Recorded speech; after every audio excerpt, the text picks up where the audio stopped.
Yeah, good morning to you, Mr. Raphael. Good morning. Now, today we are looking at the role the British and the British played to liberate Africa from this issue of struggle. It seems that they are still not let Africa. They are still underground controlling our resources. How can you answer this, sir? Yes, you are saying the truth, and I can outrightly tell you it wasn't, only the British that actually, gave Africa independence in 1960s or independent regained years. The Belgians, the French, the Spanish, and the Portuguese also actually allow Africans, to get their independence in the 1960s. But we've actually seen, after 60-something years ago, the British, the Belgians, the Spanish, the Portuguese actually showing the kind of intention they had for the Africans during the era of independence. It was the highest hypocrisy, of the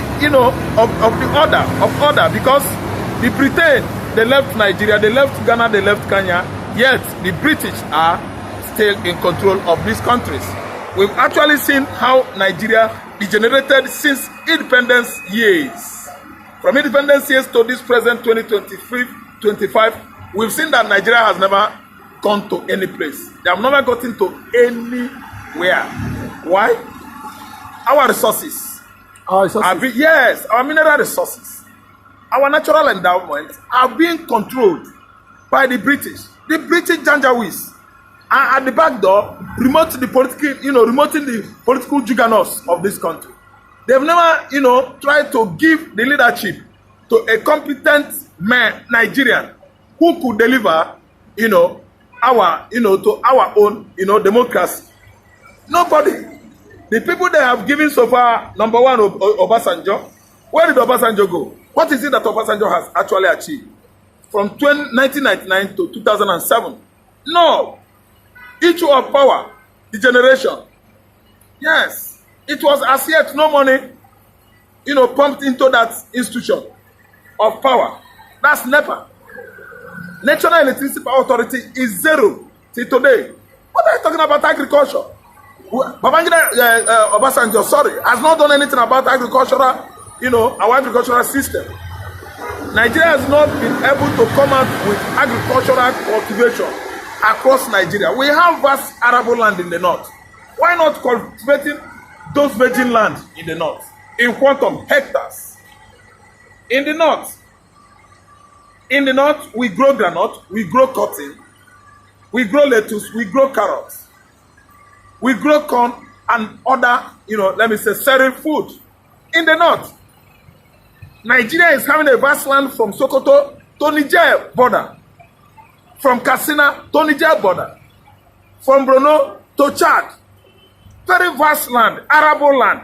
Land that is so fertile that if you cultivate granite today or cotton, I think Nigeria could solely depend on importation of granite. But sir, Mazin, do you think that this is an act of this imperialism? This is neo-colonialism. Yes. This is an act of imperialism. The British imperialists have not been able to allow Nigerians to go.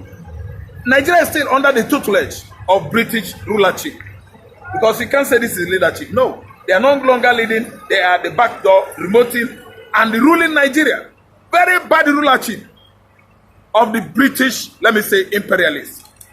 Since independence of 1960, I see most African countries like Nigeria, Kenya, Ghana, and so on and so forth, under the tutelage of British imperialism. They have not left, and they are still dragging it that Nigeria is an independent nation. No, they have not actually backed out in the Eastern Africa and still dragging it and bragging that Kenya is an independent nation. No. Kenya is one of the British colonies in Africa. In the Eastern Africa region of Kenya,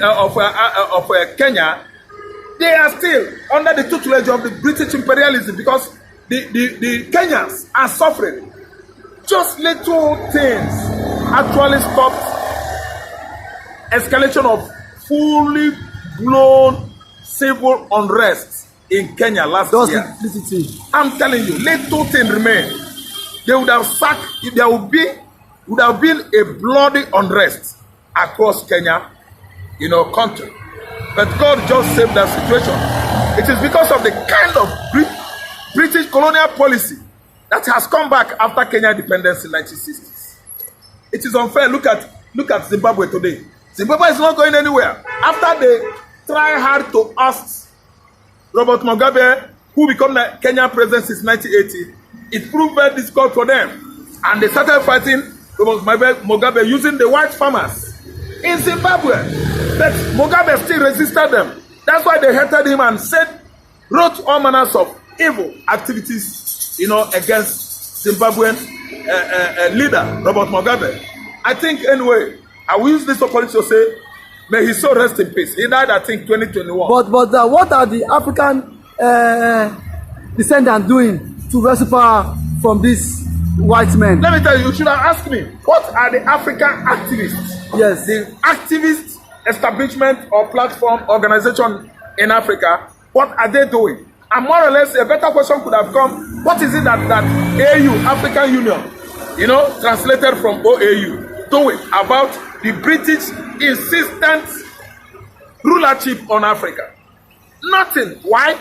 The rulership or the leadership of African Union is sponsored by the British. It's sponsored by the British. I'm telling you, it was a very fervent contest, struggle. Each and every year they struggle for OAU presidential, presidency, who will head that platform that is holding the whole Africa together. Still, the same British is in control.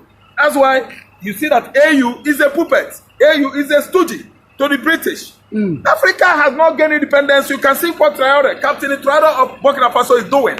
The same serious, war fought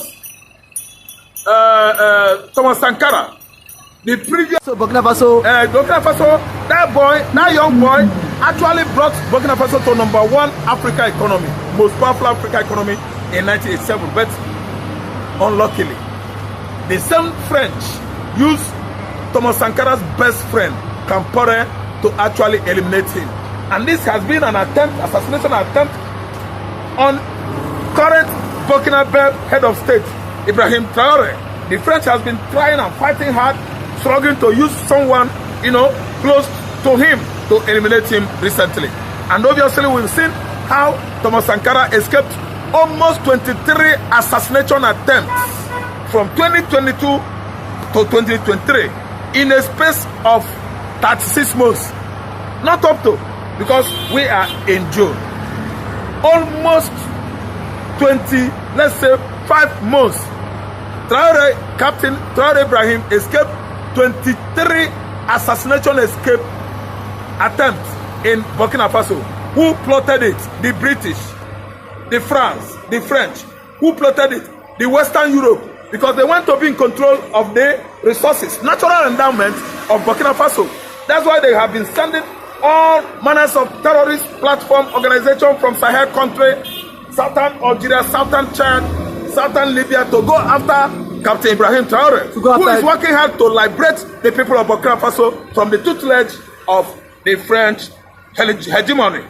I'm telling you that they call policy of assimilation embarked or employed by the French since independence of all the Francophones on the continent of Africa is still ongoing, which is why Mali actually chased out the political leadership of that country. Then again, Senegal has actually chased out, but not with gun, the political leadership of Senegal, using that young man who has actually embraced what the junta, military junta of Niger is doing. It's the same with Mali. I'm telling you that the Francophones on the continent of Africa, all the French-speaking countries, they are all waking up actually to pursue the neo-colonialist emerging African countries. But now, don't you think those African leaders and activists are selfish? Don't you think they might accept bribe? Yes. Because that alone has kept African as a continent stagnant and underdeveloped. Yeah, we are stagnated and underdeveloped because they actually line with the British tutelage. The British and the French, they are not, frustrating Africa, thereby paying the leaders of Africa. No, the way they are doing it is that they unanimously lead Africa, rule Africa, connive against, Africans. disappointing the Africans by making away their mineral resources and their natural endowment. The loot has been disbursed among the African leaders and the British colonialists and the French colonialists, the Spanish, the Portuguese, the Belgian, and the rest of them. They are not forcefully doing it in such a way that the African leaders are not gaining from the loot. No, the African leaders, the political leaders, are the ones that they position at the forefront, thereby convincing us that we had an independence. We did not have an independence. What is going on currently is that they actually fought hard for somebody they should control to win an election.